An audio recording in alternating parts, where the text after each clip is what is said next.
أيها المسلمون إخوة الكرام والأخوات الكريمات، اعلم رحمك الله تعالى أن أول ما فرض الله على ابن آدم الكفر بالطاغوت والإيمان بالله، والدليل قوله تعالى: ولقد بعثنا في كل أمة رسولا أن اعبدوا الله واجتنبوا الطاغوت. الله سبحانه وتعالى بسول ልጆች ላይ ከሁሉ ነገር በፊት ሊያምኑበት ግዴታ ያደረገባቸው ነገር ምንድነው? አልኩፍሩ ቢጣጉት ወልኢማኑ ቢላህ። እነዚህን ሁለት ነገራቶች ናቸው። የላ ኢላሃ ኢላላህም ትርጉም ይሄው ስለሆነ ማለት ነው። አልኩፍሩ ቢጣጉት በጣጉታት መካድ ማለት ያኒ ጣጉታት የሚባሉት ትርጉሙ ምንድነው? ያኒ ከአላህ ውጪ የሚመለኩት ከአላህ ውጪ ያኒ የሚጎበደድላቸው ከአላህ ውጪ የሚፈሩት ከአላህ ውጪ የሚሰገድላቸው ከአላህ ውጪ ያኒ ስለት የሚገባላቸው ከአላህ ውጪ የሚፈሩ ከአላህ ውጪ የሚመኩባቸው አጠቃላይ ምን ይባላሉ?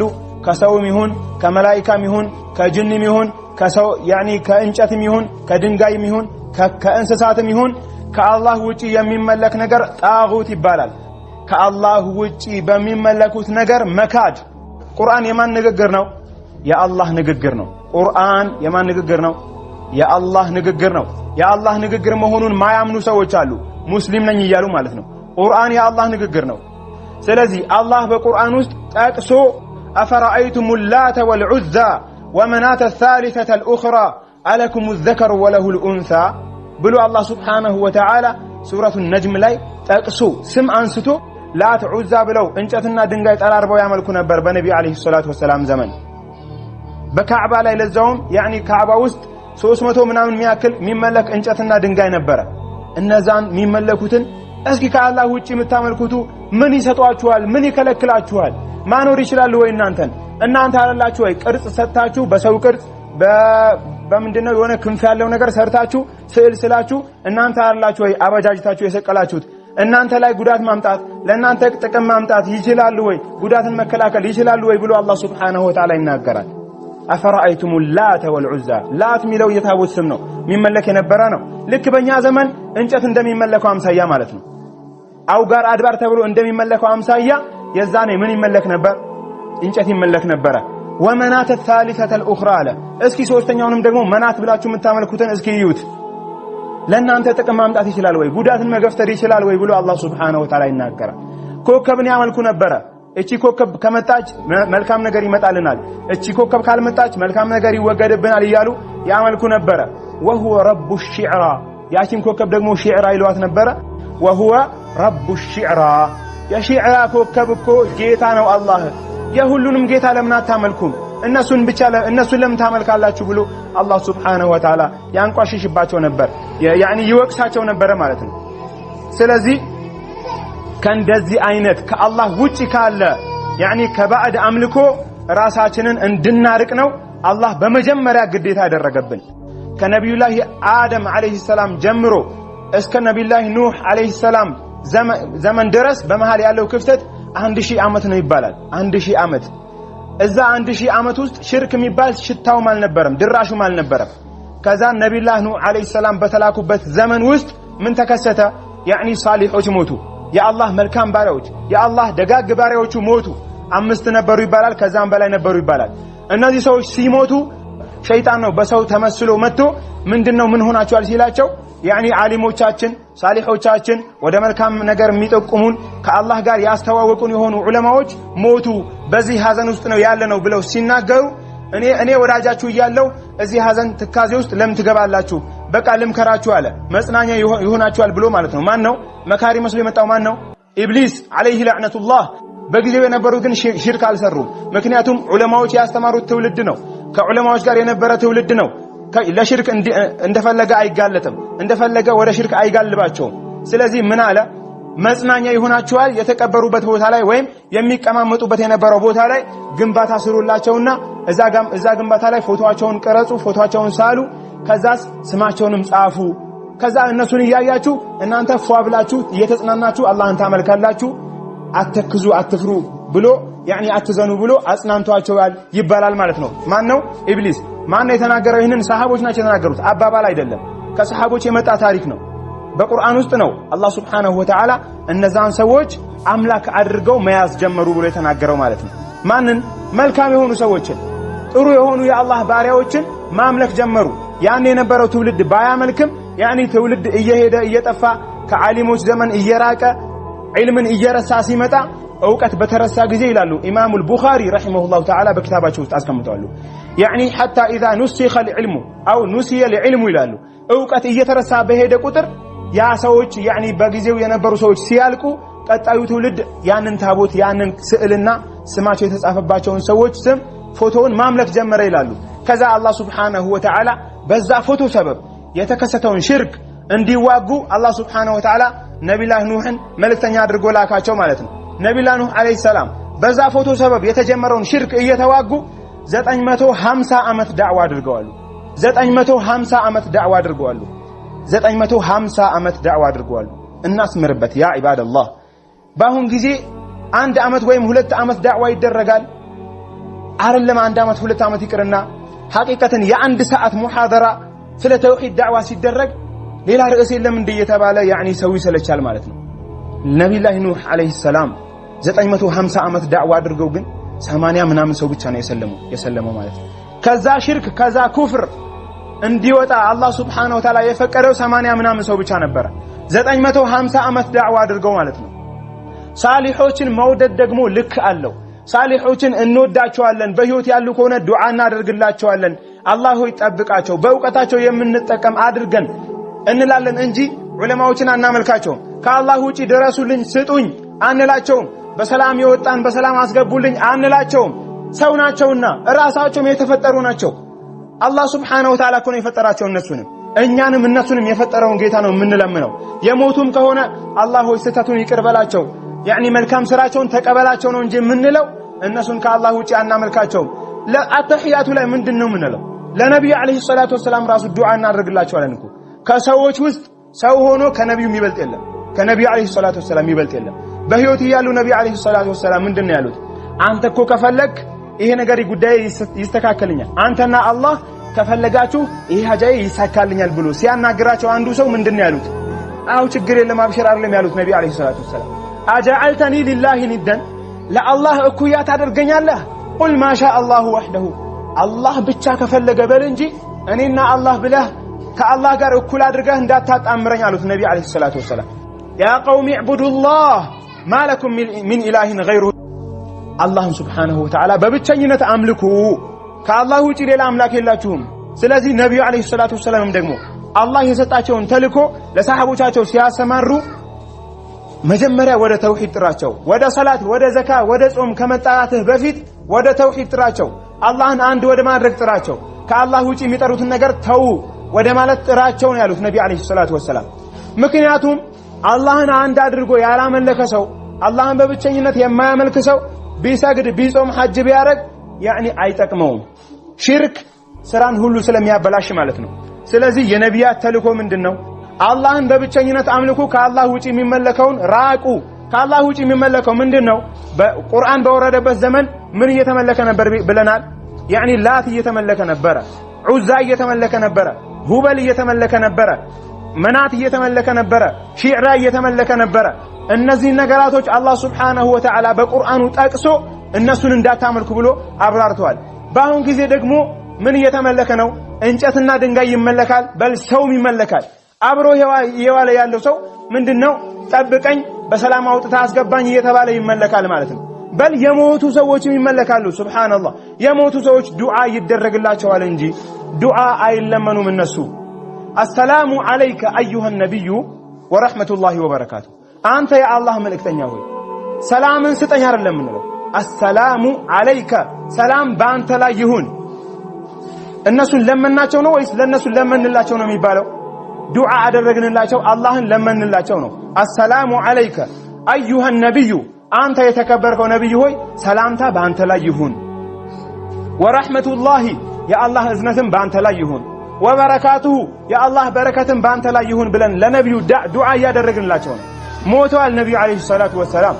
አንተም ትሞታለህ ካንተ ጋር ያሉ ሰዎችም ይሞታሉ የተከተሉህም እንቢተኛ የሆኑትም ይሞታሉ የቂያማ ቀን ደግሞ ትከራከራላችሁ ብሎ አላህ Subhanahu Wa Ta'ala ተናግሯል ስለዚህ ነብዩ ሞተዋል አቡበክር ሲዲቅ በአዋጅ አውጀዋል አላህን የሚያመልክ የነበረ ይሄው አላህ ሐይ የሆነ ጌታ ነው ነብዩን የሚያመልክ የነበረ ግን ነብዩ ሞተዋል በቃ ያንተ አምላክ ሞተዋል ማለት ነው ብለው በዚህ አገላለጽ ገልጸዋል አቡበክር ሲዲቅ ረዲየላሁ ዐንሁ አንተ ሙዓዝ ሆይ ታውቃለህ የአላህ መብት በባሮች ላይ የባሮች መብት በአላህ ላይ ምን እንደሆነ ታውቃለህ ወይ ሲሉት አላህና መልእክተኛው ይወቁን ያላውቅም አለ ነብዩ አለይሂ ሰላቱ ወሰለም አስከትለው ምን አሉት ሐቁላህ ዐለል ዒባድ አን ያዕቡዱሁ ወላ ዩሽሪኩ ቢሂ ሸይአ የአላህ መብት በባሮች ላይ በእኛ ላይ ያለው መብት የአላህ መብት አን ያዕቡዱሁ ወላ ዩሽሪኩ ቢሂ ሸይአ አላህን ሳያጋሩ ማምለክ ይህ የአላህ መብት ነው በእኛ ላይ አላህን ሳንጨምርበት አላህን ተተን ሌላ ማምለክ እኮ አይደለም ከአላህ ጋር ጨምሮ ማምለክ አይፈቀድም ሳይጨምሩ ማምለክ ይህ የአላህ መብት ነው በሰዎች ላይ ብለው ነብዩ አለይሂ ሰላቱ ወሰለም ተናግረዋል ስለዚህ ለነብዩ አለይሂ ሰላቱ ወሰለም ሞተዋል ዱዓ የሚደረግላቸው ከሆነ ከነብዩ ውጪ ያለውማ ያኒ እየተመለከም ያለው ይሁን የማይመለከውም ከኛ ዱዓ ይፈልጋል እንጂ እኛ ከሱ አንፈልግም እኛ ከሱ የራቅን ያኒ የምንሻለው ነን በህይወት አለን ተውበት ለማድረግ ወንጀልን ማረኝ ጌታዬ ሆይ ወደ አንተ ተመልሻለሁ ተውበቴን ተቀበለኝ ብለን ወደ አላህ ለመመለስ እድል ያለን ሰዎች ነን በህይወት ያለን ሰዎች ነን እነሱ ግን እድል የላቸውም ከኛ ነው ዱዓ የሚፈልጉት እነሱ ዱዓ ማድረግ አይችሉም ሰግደው አጅር ማግኘት አይችሉም ጾመው አጅር ማግኘት አይችሉም ስለዚህ ከኛ ዱዓን ይፈልጋሉ ዱዓ እንድናደርግላቸው እንጂ ሄዳ ስጠኝ ጠብቀኝ ብላ ልትለምናቸው በጭራሽ አይገባም ይህ ሽርክ ይባላል ከእስልምና አስተምሮ የሌለ ነው በል ነቢያቶች ሁላቸውም የተጣሩበት ያኒ ያወገዙት ተግባር ነው ከአላህ ውጪ የሚመለከው ሰውም ይሁን መላእክታም ይሁን መላእክታና ነቢያቶች አይመለኩም ከተባለ ያኒ ከመላእክታና ከነቢያቶች በታች ያለውማ በጭራሽ አምልኮ አይገባውም ማለት ነው ነብዩ ኢብራሂም አለይሂ ሰላም ምንድነው ያሉት ወጅኑብኒ ወበንየ አን ነዕቡድ አልአስናም ብለው ለራሳቸውና ለልጆቻቸው ይፈሩ ነበር ምን ይፈሩ ነበር ሽርክን ይፈሩ ነበር ጌታዬ ሆይ አርቀኝ ወጅኑብኒ አርቀኝ ወበንየ ልጆቼንም አርቅ አን ነዕቡድ አልአስናም ከአላህ ውጪ የሚመለክን ነገር ከማምለክ አርቀኝ እያሉ ነብዩ ኢብራሂም ራሱ ዱዓ ያደርጉ ነበር አያችሁ ሽርክን ይፈሩ ነበር ማለት ነው ስለዚህ እኛ ማን ሆነን ነው ሽርክን ያኒ ቀለል አድርገን ምናየው እኛ ማን ሆነን ነው ሽርክን ማንፈራው ለራሳችን ይሁን ለህዝቦቻችን ማንፈራው ምን ሆነን ነው እነ ነብዩ አዩብን እነ ዩኑስን እነ ኢብራሂምን ከጠቀሰ በኋላ ምን አለ ከሰር ወለው አሽረኩ ሱረቱል አንዓም ላይ ቢያጋሩ ኖሮ እነዚህ ነቢያቶች ለሐቢጠ عنهم ما كانوا يعملون ይሰሩት የነበረው መልካም ስራቸው ሁሉ አመድ ይሆንባቸው ይከስርባቸው ነበር ብሎ ይናገራል ማለት ነው ለኢን አሽረክተ ብታጋራ እኮ አላቸው ለይحبطن عملك ስራ ይበላሽብሃል አላቸው ለነብዩ አለይሂ ሰላቱ ወሰለም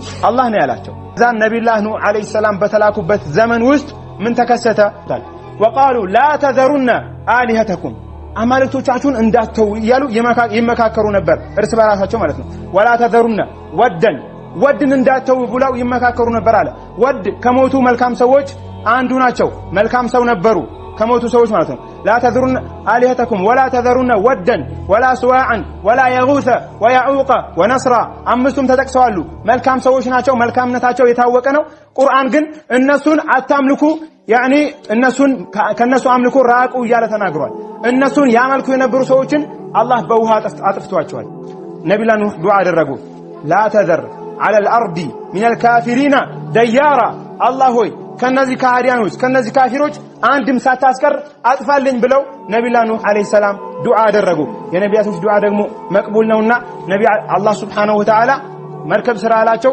መርከብ መስራት ጀመሩ ህዝቦቻቸው ቀለዱባቸው አናጺነት ጀመርክ እንዴ የጀመርከው ስራ ሳያዋጣ ሲቀር እያሏቸው ነበር ከዛ እናንተ ብታላግጡብን እኛም ምናላግጥበት ጊዜ ይመጣል አብሽሩ እያሏቸው ነበር ነብዩ ኑህ አለይሂ ሰላም ከዛ ሰማይ ውሃን አወረደች በአላህ ትእዛዝ ምድርም ደግሞ ውሃን አፈለቀች በአላህ ትእዛዝ ወላሂ ሁሉ ነገር ለአላህ ቀላል ነው ሁን ብቻ ነው የሚለው ወላሂ ሙጅሪምነታችን ያኔ አያዋጣንም የመልካም ሰው ቤተሰብ መሆናችን ያኔ አይጠቅመንም የነብዩ ኑህ ልጃቸው እንኳን ከዛ መስመጥ አልዳንም አላህ Subhanahu Wa Ta'ala ሙእሚኖችን ወደ መርከቡ አስገባ ብሎ ለኑህ አዘዘው ነብዩ ኑህ ያኒ ሙእሚኖችን ብቻ ያኒ በመርከቡ እንዲሳፈሩ አደረጉና ልጄ ሆይ ተው ና ስለም ሙእሚን ሁን ከኛ ጋር ተሳፈር ሲሉት እኔ አልፈልግም የናንተን ሃይማኖት አለ የነብዩ ኑህ ልጃቸው ተመልከቱ እኔ የሳሊህ ዘር ነኝ እኔ የከሌ ዘር ነኝ ወላሂ አይጠቅምም ነብዩ አለይሂ ሰላቱ ወሰለም ለፋጢማ ምንድነው ያላት አንቺ ልጄ ሆይ እኔ በህይወት እያለው የሚያስፈልግሽን የዱንያዊ ጥቅም ነገር ካለ ላግዝሽ እችላለሁ ከንብረት የፈለግሽውን ውሰጂ